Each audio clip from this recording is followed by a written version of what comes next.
everyone. Welcome back to Poets and Quants' Must Reads, a quick digestible recap of the top business school news sponsored by Center Court, our virtual admission events. I'm your host, Christy Bleizeffer, and I'll be highlighting the most important P&Q stories you might have missed. So let's get to it. Number 1, what's new in Kellogg's founder-focused entrepreneurship program? Since we last dug deep into Kellogg School of Management's entrepreneurship program in October 2020, Northwestern University has added several new facets. It appointed a new director in 2021, David Schonenthal, who is doubling down on the founder-focused approach to entrepreneurship that is central to the school's Zell Fellowship program.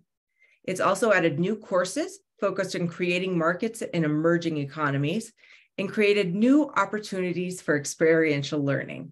For example, the Levy Inspiration Grant gives 5,000 stipends for students to study a business problem anywhere in the world for the sole purpose of getting inspired. Grant recipients have studied business ventures tackling destruction of Australia's Great Barrier Reef, food tech in Latin America, and many other problems.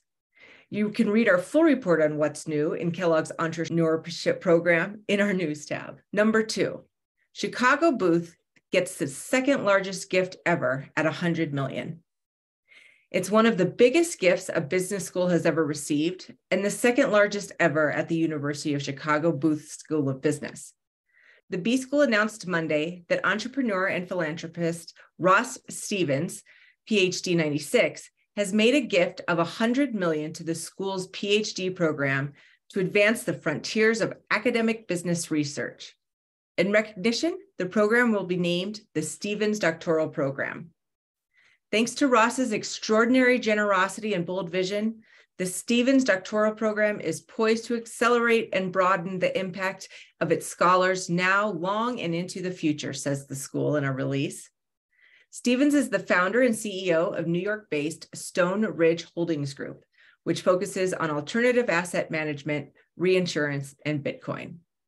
Read how the school will use the behemoth windfall in our news tab. Number 3, 100 Best and Brightest MBAs, Class of 2023.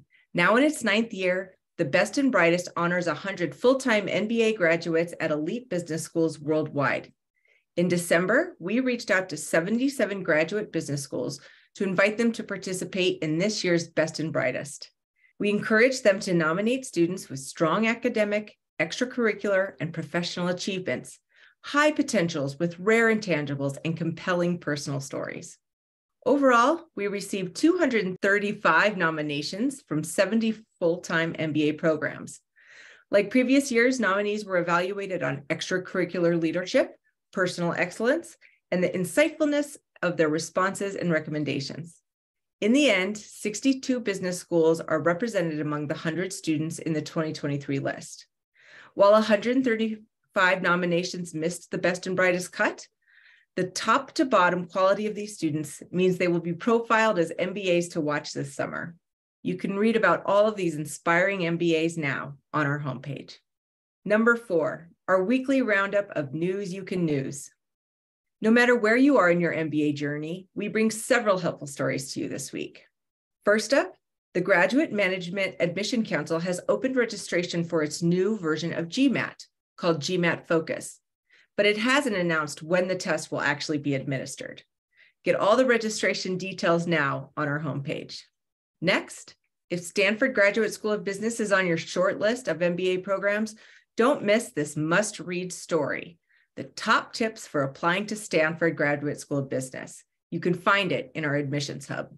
And finally, if you're on the hunt for a fat employment package from a big consulting firm, or if you've secured the offer but are now looking at a delayed start date, don't miss our latest reporting on the troubled sector.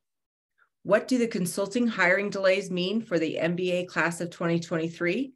Offers a clear picture on the troubling jobs landscape for consulting MBAs. You can read it in our homepage. And that's it for this week's must-reads recap. I also want to alert all the school seekers to Poets and Quants' upcoming MBA Festival admissions event. In these virtual panels, you'll hear from admission gurus and career experts from leading business schools around the world. Our next event is June 6th through 7th, and you can register now for free. Again, I'm Christy Bloiseffer, and you can join me next week right here for a recap of what's important in the world of business education. Thanks for listening, and as always, stay informed.